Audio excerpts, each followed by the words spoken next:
Okay, dear students, so we start our new chapter that is called pollution of air and water. तो students I am sure कि आपको pollution के बारे में थोड़ा मोड़ा ऑलरेडी पता होगा.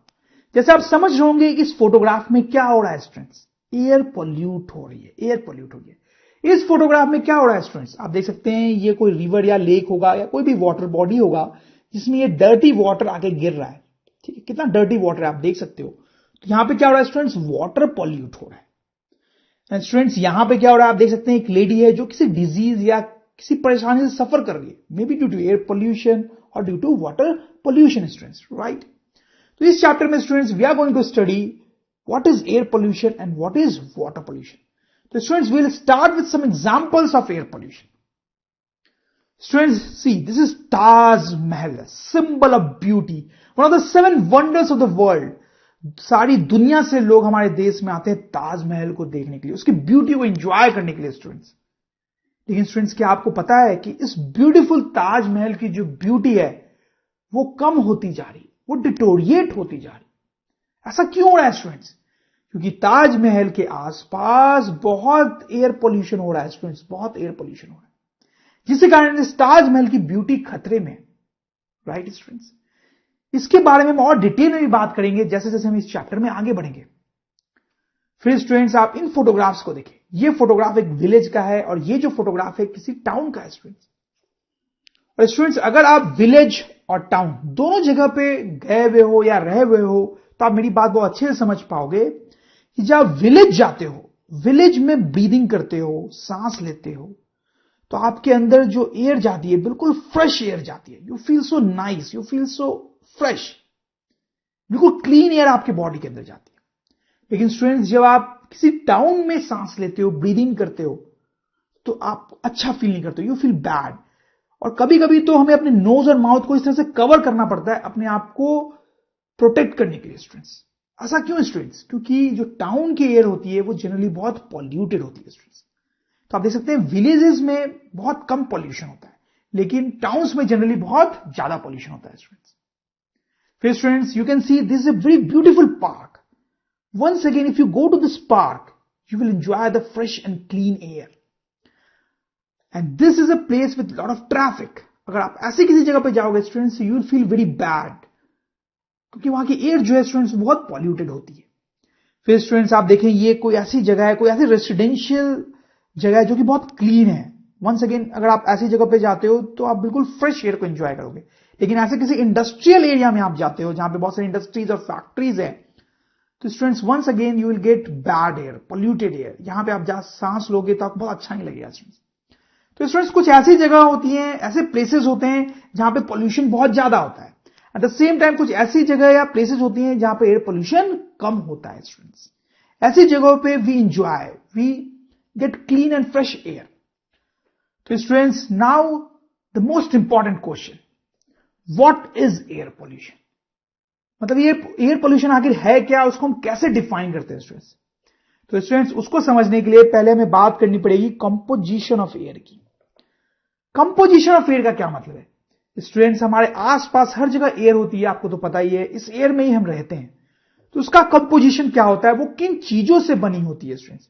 आई एम श्योर आपको पता होगा स्टूडेंट्स की एयर में जो 78% है वो नाइट्रोजन गैस होती है. Nitrogen gas. 21% कौन सी गैस होती है स्टूडेंट्स? ऑक्सीजन गैस होती है. तो स्टूडेंट्स एयर में ज्यादातर नाइट्रोजन और ऑक्सीजन गैस ही होती है.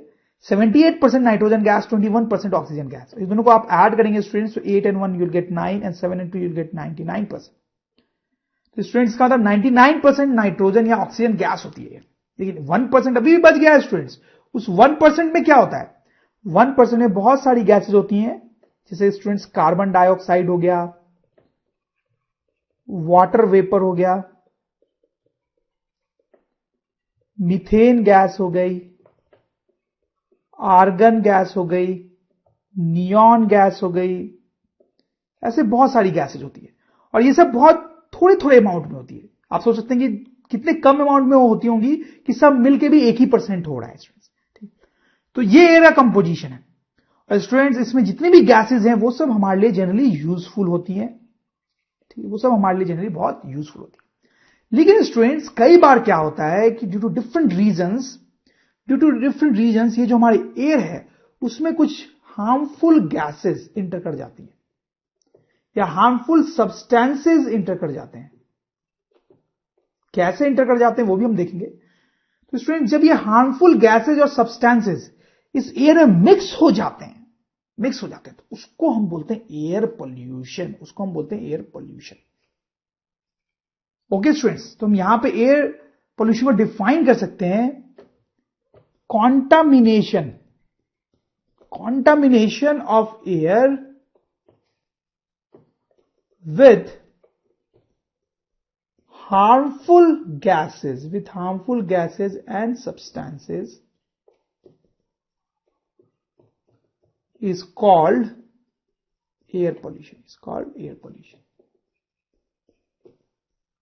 Contamination का मतलब होता है कि कोई हार्मफुल चीज का मिक्स हो जाना। तो contamination of air with harmful gases and substances is called air pollution. जैसे मैंने आपको बताया कि ये एयर का ओरिजिनल कंपोजिशन है, लेकिन कई बार इसमें कुछ रीजंस के कारण कुछ हार्मफुल चीजें मिक्स हो जाती हैं, तो इस फिनोमेना को स्टूडेंट्स हम क्या बोलते हैं? Air pollution. और ये हमारे लिए बिल्कुल भी अच्छा नहीं होता है स्टूडेंट्स। कैसे अच्छा नहीं होता है अभी मैं आपको ब्रीफली बताऊंगा, बाद में और डिटेल में बताऊंगा। तो स्टूडेंट्स आपको पता है कि हम सब ब्रीथ करते हैं, सांस लेते हैं, ठीक है। तो जब हम ब्रीथ करते हैं स्टूडेंट्स तो क्या होता है? एयर हमारे बॉडी के अंदर जाती है through our nose, right. Air हमारे बॉडी के अंदर जाती है थ्रू आवर नोज, ठीक है।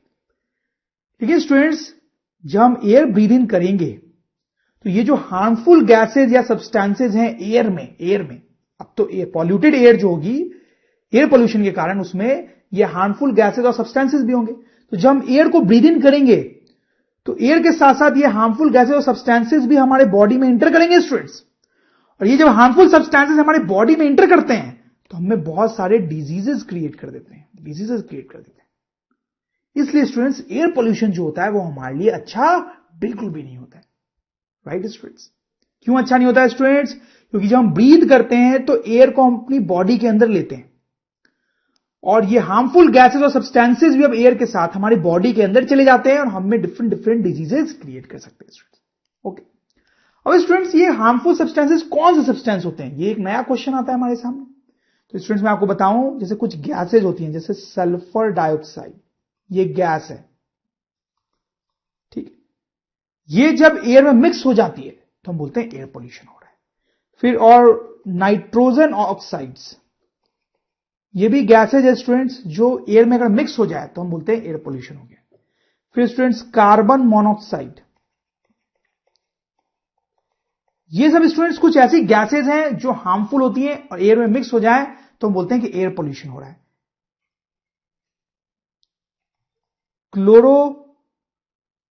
स्पेलिंग थोड़ी गलत लिख रहा हूं मैं बार बार, क्लोरोफ्लोरोकार्बन्स, ये भी स्टूडेंट्स एक तरह की गैसेज है जिनके बारे में हम आगे डिटेल में देखेंगे, इनको शॉर्ट में CFC बोलते हैं। फिर स्टूडेंट्स डस्ट पार्टिकल्स, ठीक है। तो ये वो कुछ हार्मफुल सब्सटेंसेज हैं जो एयर में मिक्स हो जाए तो हम बोलते हैं एयर पोल्यूशन होता है। और इन सब को हम बोलते हैं स्टूडेंट्स एयर पोल्यूटेंट्स, या कई बार सिंपली पोल्यूटेंट्स ही बोल देते हैं। तो एयर पोल्यूटेंट्स को हम डिफाइन कर सकते हैं स्टूडेंट्स कि एयर पोल्यूटेंट्स आर गैसेज और सब्सटेंसेज which pollute air,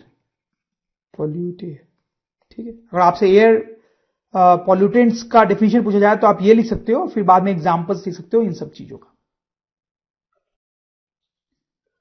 तो स्टूडेंट्स अब ये जो एयर पॉल्यूटेंट्स हैं एयर में मिक्स कैसे होते हैं, ठीक है, वही हम देखने वाले हैं कि वो एयर में मिक्स कैसे होते हैं। तो कॉजेज ऑफ एयर पोल्यूशन, इसमें हम वही चीजें देखेंगे। तो स्टूडेंट्स काफी सारे कॉजेज होते हैं एयर पोल्यूशन के, एक एक करके हम उनको ध्यान से देखेंगे, ठीक है। आप थोड़ा फॉलो करें मुझे ध्यान से। सबसे पहला जो कॉज है एयर पोल्यूशन का students, that is smoke from factories and industries. जैसे आप स्टूडेंट्स इस फोटोग्राफ में देखें, ये एक फैक्ट्री है या कोई इंडस्ट्री है जिसे आप देख सकते हैं स्मोक निकल रहा है बहुत सारा। ये जो स्मोक निकलता है स्टूडेंट्स, उसमें बहुत सारी हार्मफुल चीजें होती हैं, जैसे बहुत सारा डस्ट होता है, हार्मफुल गैसेज होती हैं जैसे कि सल्फर डाइऑक्साइड, नाइट्रोजन ऑक्साइड्स, जिनके बारे में अभी हम बात कर रहे थे स्टूडेंट्स। तो ये जो फैक्ट्रीज से स्मोक निकलता है स्टूडेंट्स, उसमें dust, sulphur dioxide, nitrogen oxides, ये सारे एयर पॉल्यूटेंट्स होते हैं। तो ये अब निकल के हवा में आ गए स्टूडेंट्स, और ये एयर के साथ अब मिक्स हो जाएंगे, और एक बार ये एयर के साथ मिक्स हो गए तो क्या हो गया, एयर पॉल्यूशन हो गया ना स्टूडेंट्स, राइट। तो this is the first cause of air pollution, smoke from factories. Okay student, दूसरा जो कॉज है इंपॉर्टेंट एयर पॉल्यूशन का, very important cause, that is smoke from vehicles. आपने देखा होगा students, motorcycle, scooters, buses, cars, उनके exhaust से बहुत सारा स्मोक निकलता है। उस स्मोक में स्टूडेंट्स बहुत सारा dust, sulphur dioxide gas, nitrogen oxides, ये सारी गैसेस होती हैं। तो ये स्मोक के साथ ये चीजें भी निकलेंगी और फिर ये एयर के साथ मिक्स हो जाएंगे स्टूडेंट्स, और जब हम ब्रीथ करेंगे तो हमारे बॉडी के अंदर जाएंगे। तो वंस अगेन एयर पॉल्यूशन, ठीक है स्टूडेंट्स। तो जिस तरह से यहां पे एयर पॉल्यूशन होता है फैक्ट्रीज के कारण, कुछ वैसे यहां पर व्हीकल्स के कारण भी एयर पॉल्यूशन हो रहा है स्टूडेंट्स। तीसरा इंपॉर्टेंट रीजन देखते हैं स्टूडेंट्स, आप ध्यान देंगे, जिस कॉज पे मैं हूं आप उसी कॉज पे ध्यान दें, बाकी के बारे में ना सोचें, फिर आप समझ नहीं पाएंगे। Burning of fuel like coal, kerosene, petrol, cow cakes. Students, कई बार आपने देखा होगा कि हम घरों में कोल, केरोसिन ऑयल ये सब जलाते हैं फॉर कुकिंग एक्सेट्रा। तो जब इन सबको बर्न करते हैं स्टूडेंट्स तो भी स्मोक प्रोड्यूस होता है, और इस स्मोक में भी student dust particle, sulphur dioxide, nitrogen oxide, ये सारी चीजें होती हैं, फिर वो एयर के साथ मिक्स होती हैं स्टूडेंट्स, तो एयर पॉल्यूशन होता है स्टूडेंट्स, राइट। तो burning of fuel like coal, kerosene, petrol, cow cakes. Cow cakes समझते हैं स्टूडेंट्स आप? काउकेक्स वो गोबर के ऐसे प्लेट्स टाइप बनाते हैं ना, गांव में बनाते हैं जनरली, फिर उसको जला के कुकिंग करते हैं उसके ऊपर, हालांकि not a very important thing. Okay students, fourth cause of air pollution, smoking. आपको तो पता है स्मोकिंग बहुत ही हार्मफुल चीज होती है स्टूडेंट्स, उसके बहुत सारे बैड इफेक्ट्स होते हैं। एक बैड इफेक्ट है उसका एयर पॉल्यूशन। ये जो धुआं निकलता है, ये जो स्मोक निकलता है स्मोकिंग से, उसमें बहुत सारी हार्मफुल गैसेस होती हैं, और डस्ट तो होता ही है, हार्मफुल गैसेस भी होती हैं जो एयर के साथ मिक्स करके एयर पॉल्यूशन करती हैं स्टूडेंट्स। तो स्टूडेंट्स, ये 4 कॉजेज अभी तक हमने देख लिए एयर पॉल्यूशन के, smoke from factories, smoke from vehicles, burning of fuel like coal, kerosene, petrol, cow cakes, smoking. फिर student, now the fifth cause of air pollution. अब देखिए स्टूडेंट्स, डस्ट। जैसे ये हेलीकॉप्टर भी लैंड करने वाला है तो ये बहुत सारे डस्ट को उड़ाता है, तो ये क्या होता है, ये जो डस्ट है अब वो एयर में मिक्स हो जाता है, डस्ट एयर में मिक्स हो गया मतलब एयर पॉल्यूशन। फिर आप देखिए स्टूडेंट्स, ये स्टोन क्रशर है, स्टोन क्रशर। ये ऐसी मशीन होती है जो बड़े स्टोन्स को छोटे छोटे पार्ट्स में तोड़ती है। तो आप देख सकते हैं यहां पर भी कितना सारा डस्ट उड़ रहा है स्टूडेंट्स, आप देखिए कितना डस्ट है। तो ये डस्ट एयर में मिक्स होता है और एयर पॉल्यूशन होता है। तो डस्ट बनने के तो 2 तरीके मैंने आपको यहां पे बताया, डस्ट तो और भी बहुत सारे तरीकों से बन सकता है और एयर से मिक्स हो सकता है, तो वो सब तरीके भी एयर पॉल्यूशन करते हैं। तो वही हमने यहां पे लिखा है, dust due to stone crushers, factories etcetera. ठीक, फैक्ट्रीज से भी डस्ट निकल रहा था एक्चुअली। तो ये हमारा 5th रीजन हो गया स्टूडेंट, जिससे डस्ट के थ्रू एयर पॉल्यूशन होता है। Now 6th reason, use of refrigerators, ACs etcetera. Students, ये रेफ्रिजरेटर और एसी जो हम अपने घर में यूज करते हैं उससे भी एयर पॉल्यूशन होता है। स्टूडेंट्स, ये आपको थोड़ा अजीब लग रहा होगा, आपको लग रहा होगा यार इससे तो कोई धुआं निकलता नहीं है, ये एसी ऐसे कोई धुआं निकलता है, कभी देखा है? नहीं, तो फिर इससे एयर पॉल्यूशन कैसे होता है? तो स्टूडेंट्स, क्या होता है कि ये जो एसी है या जो रेफ्रिजरेटर भी होता है, उसको जब हम यूज करते हैं तो उससे सीएफसी गैसेज निकलती है, क्लोरोफ्लोरोकार्बन्स। कुछ देर पहले मैंने लिखा भी था क्लोरोफ्लोरोकार्बन्स, ये दिखाई नहीं देते, तो ये गैसेज निकलती है, हमें दिखाई नहीं देती हैं, और ये भी जब एयर के साथ मिक्स होती है तो एयर पॉल्यूशन होता है students. So these are some major causes of air pollution students, जो आपको याद होनी चाहिए, आपसे एग्जाम में पूछा जा सकता है। ठीक है, तो smoke from factories which adds dust, sulfur dioxide, nitrogen oxides, etc. to the gas. Smoke from vehicles, which also adds these things. Then burning of fuel like coal, etc., which also adds these gases and dust to the atmosphere. Then smoking, which adds harmful gases to air, then stone crusher factories, etc., which produce dust. Then use of refrigerators and ACs which produce chlorofluorocarbons, CFC gases, right? So these are some major causes of air pollution, students. Okay. So students, now the next thing, acid rain. Acid rain एक बहुत ही interesting दो very harmful phenomena होता है students, जो air pollution के कारण होता है, एयर पोल्यूशन का। देखो स्टूडेंट्स क्या होता है इसमें, ये बारिश हो रही है, इट्स रेनिंग, ठीक है, और सपोज करो यहां की जो एयर है स्टूडेंट्स वो बहुत पॉल्यूटेड है, एयर जो है वो पॉल्यूटेड है, ठीक, और यहां पे बारिश हो रही है, तो अब ये पॉल्यूटेड एयर है स्टूडेंट्स, तो इसमें तो हार्मफुल सब्सटेंसेज होंगे जैसे कि sulphur dioxide, right, nitrogen oxides, ये कुछ हार्मफुल गैसेस होंगी इस एयर में क्योंकि ये पॉल्यूटेड है। अब जब बारिश होती है तो बारिश का जो पानी होता है, वाटर होता है, जो रेन वाटर होता है स्टूडेंट्स, वो इन गैसेस के साथ केमिकल रिएक्शन करता है, इन गैसेस के साथ केमिकल रिएक्शन करता है, और केमिकल रिएक्शन करके ये एसिड्स बनाता है स्टूडेंट्स। आप समझ रहे हो मेरी बात? Is a very interesting thing and very important thing also, कि अगर यहां की एयर पॉल्यूटेड है स्टूडेंट तो इसमें सल्फर डाइऑक्साइड और नाइट्रोजन ऑक्साइड जैसी गैसेज होंगी, तो जो रेन वाटर है वो इन गैसेज से केमिकल रिएक्शन कर लेता है और एसिड्स बनाता है। तो आप समझ रहे हो स्टूडेंट्स कि क्या होगा, अब ये वाटर नहीं गिर रहा है, ये जो ग्राउंड पे गिर रहा है वो वाटर नहीं है, इनफैक्ट वाटर तो है ही बट उसके साथ साथ एसिड्स भी गिर रहे हैं, यहां पे एसिड्स भी गिर रहे हैं। तो ये जो रेन है स्टूडेंट्स, इसको हम बोलते हैं एसिड रेन, एसिड रेन। तो आपको समझ में आएगा कि एसिड रेन क्या होता है स्टूडेंट्स, इसको हम लिख भी सकते हैं यहां पे, let me right it quickly, polluted air has gases like sulphur dioxide and nitrogen oxides,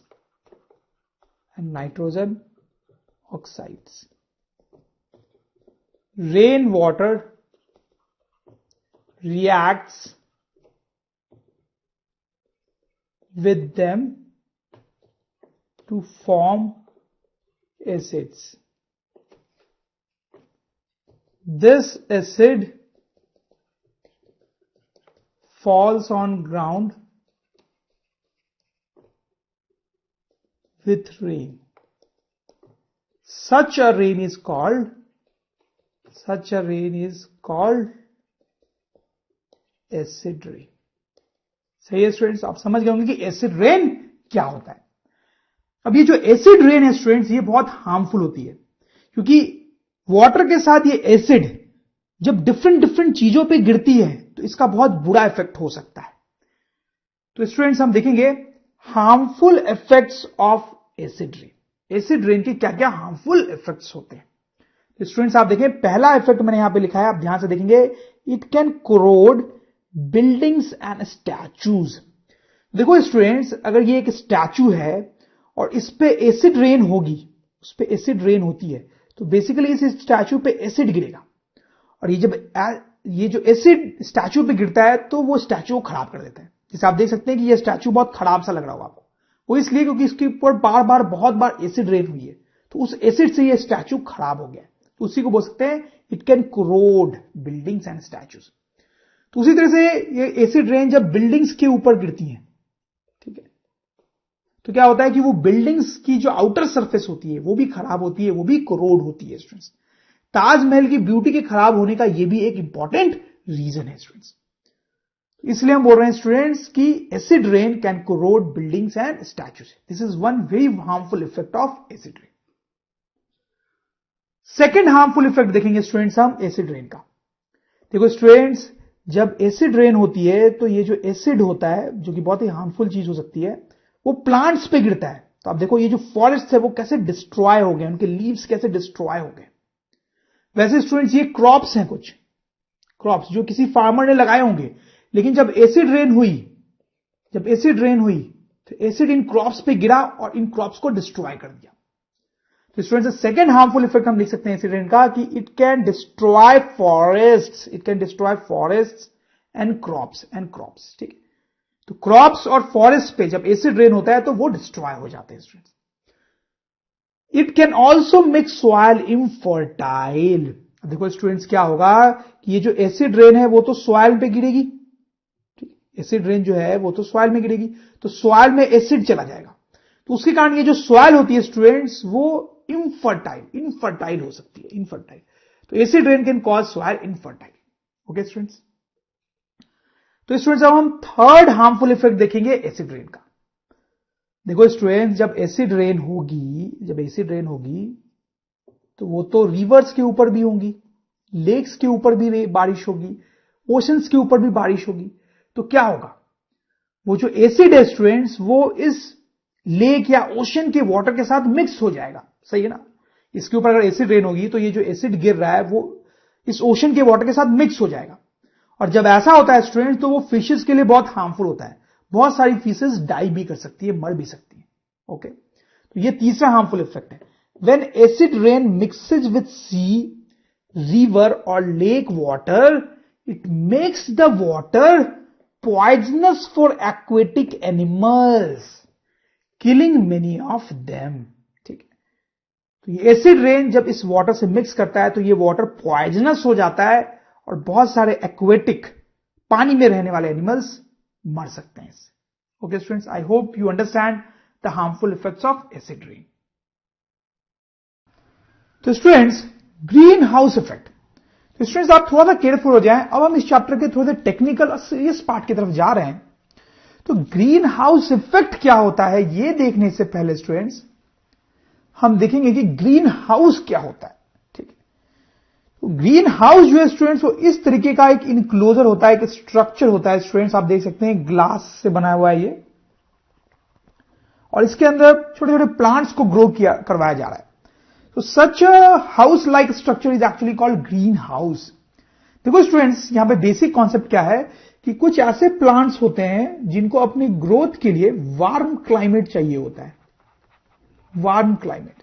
ठीक हो सकता है बिल्कुल, कुछ ऐसे प्लांट्स होते हैं जिनको कोल्ड क्लाइमेट चाहिए होता है ग्रो करने, कुछ ऐसे प्लांट्स होते हैं जिनको थोड़ा वार्म क्लाइमेट चाहिए होता है।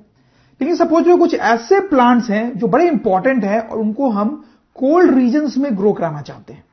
समझ रहे हो ना मेरी बात, इनको तो चाहिए वार्म क्लाइमेट, लेकिन हम उनको एक ऐसे रीजन में ग्रो कराना चाहते हैं जहां वार्म क्लाइमेट नहीं है, कोल्ड क्लाइमेट है। तो स्टूडेंट फिर तो प्रॉब्लम है। तो ऐसी सिचुएशन में ये जो ग्रीन हाउस होता है ये यूजफुल होता है स्टूडेंट्स। देखो यहां पे क्या होता है, अगर मैं कोई नॉर्मल प्लांट की बात करूं स्टूडेंट्स, नॉर्मल प्लांट, तो देखो सन से वो जो प्लांट है वो एनर्जी लेता है। तो सन की जो एनर्जी है वो प्लांट पे आके गिरती है, उसमें से कुछ एनर्जी ये प्लांट एब्जॉर्ब कर लेता है और कुछ एनर्जी जो है वो रिफ्लेक्ट कर देता है। सही है स्टूडेंट्स, सन से एक प्लांट पे जब एनर्जी आती है, हीट एनर्जी या लाइट आती है, तो कुछ एनर्जी वो प्लांट एब्जॉर्ब कर लेता है और कुछ को वो रिफ्लेक्ट कर देता है। जो रिफ्लेक्ट हो गई वो चली गई, वो प्लांट के काम नहीं आती है स्टूडेंट्स। लेकिन इस ग्रीन हाउस में थोड़ा सा अलग फिनोमेना होता है स्टूडेंट्स। बाहर सन होगा, सन से हीट एनर्जी, लाइट एनर्जी इस तरीके से अंदर आएगी स्टूडेंट्स। ठीक है, प्लांट्स के ऊपर गिरेगी। तो इनमें से कुछ एनर्जी तो प्लांट्स क्या करेंगे स्टूडेंट्स, जैसा हमने डिस्कस किया, एब्जॉर्ब कर लेंगे, एब्जॉर्ब कर लेंगे। ठीक, लेकिन कुछ जो है ये प्लांट्स स्टूडेंट्स रिफ्लेक्ट कर देंगे, इस तरीके से रिफ्लेक्ट कर देंगे। ठीक, अब देखो अगर ये ग्लास का इंक्लोजर ना हो तो ये जो रिफ्लेक्टेड लाइट है या रिफ्लेक्टेड एनर्जी है वो बाहर चली जाएगी और इसका कोई इस्तेमाल नहीं हो पाएगा प्लांट द्वारा। ठीक है, अगर ये ग्लास नहीं हो तो। लेकिन ये ग्लास यहां पर है ग्रीन हाउस में, तो ये ग्लास क्या करता है, ये जो रिफ्लेक्टेड लाइट है इसको बाहर जाने नहीं देता है, इसको वापस अंदर ही फेंक देता है, वापस अंदर ही रिफ्लेक्ट कर देता है। तो स्टूडेंट्स क्या होता है, एक बार जो सन की एनर्जी अंदर आई तो वो अंदर ही ट्रैप्ड रह जाती है, अंदर ही ट्रैप्ड रह जाती है, जिसके कारण अंदर का जो टेम्परेचर है वो बढ़ जाता है, अंदर का टेम्परेचर ज्यादा हो जाता है, अंदर थोड़ा सा वार्म क्लाइमेट टाइप क्रिएट हो जाता है और उससे इस प्लांट्स के ग्रोथ को हेल्प मिलती है स्टूडेंट्स। तो such a structure is called green house, और वो किस तरीके से हेल्पफुल होता है वो भी आप समझ रहे होंगे, उसमें क्या हो रहा होता है वो भी आप समझ रहे होंगे। तो स्टूडेंट अगर हमसे पूछा जाए कि व्हाट इज ग्रीन हाउस तो हम क्या बोल सकते हैं, ग्रीन हाउस क्विकली लिख लेंगे हम, green house is a structure of glass which is use to create warm weather for growth of plants. जैसे कि मैंने आपको बताया स्टूडेंट्स, अगर आपसे यह पूछा जाए कि ग्रीन हाउस काम कैसे करता है, how does green house work, how does green house work, तो क्या लिखेंगे स्टूडेंट्स हम, green house traps the energy of sun coming inside it. जैसा कि हमने यहां पे पढ़ा था students, due to this trapped energy temperature inside it increases. तो due to this trapped energy अंदर का जो टेम्परेचर होता है स्टूडेंट्स वो बढ़ जाता है। तो dear students, now time to see what is green house effect. तो जैसा हमने ग्रीन हाउस में पढ़ा है वैसा ही कुछ ग्रीन हाउस इफेक्ट में भी होता है, बट सिचुएशन थोड़ी अलग होती है। जैसे देखिए स्टूडेंट्स, यहां पे हमारी अर्थ है और आपको तो पता ही है कि earth is actually surrounded by atmosphere from all the sides, a thin layer of air. ठीक है, अर्थ जो है वो तो हवा से, एयर से, एटमॉस्फेयर से सराउंडेड होती है। अब देखिए स्टूडेंट्स, डे के टाइम में क्या होता है कि सन होता है और सन से हीट एनर्जी अर्थ तक आती है। इस एटमॉस्फेयर को क्रॉस करके हीट एनर्जी हमारे अर्थ तक पहुंचती है, जिससे अर्थ गर्म होती है। ठीक है, अगर ऐसा नहीं होता, सन नहीं होता, तो अर्थ बहुत कोल्ड होती, बिल्कुल कोल्ड होती, इतनी कोल्ड होती कि हम यहां रह ही नहीं पाते स्टूडेंट्स। ठीक, तो ये सन हमारे लिए बहुत इंपॉर्टेंट होता है, उससे हीट एनर्जी हमारे अर्थ तक पहुंचती है, जिससे अर्थ जो है गर्म होती है, हमारे रहने लायक होती है। लेकिन स्टूडेंट्स, नाइट को क्या होता है, आप सोचिए, नाइट को ये जो सन है वो नहीं होता है। तो अभी स्टूडेंट्स, जो हीट एनर्जी इस अर्थ ने एब्जॉर्व की होती है डे टाइम में तो अर्थ ने हीट एब्जॉर्व की। अब नाइट टाइम में अर्थ जो है उसी हीट को रिलीज करती है, रेडिएट करती है, रेडिएट या रिलीज करती है। ओके, और उस हीट को वो रिलीज और रेडिएट करके कोल्ड होती है। आपने देखा होगा स्टूडेंट्स, नाइट में उतनी हीट नहीं होती है तो वेदर थोड़ा कोल्ड हो जाता है, तो रात को वो जो हीट एनर्जी है अर्थ रेडिएट करने लगती है।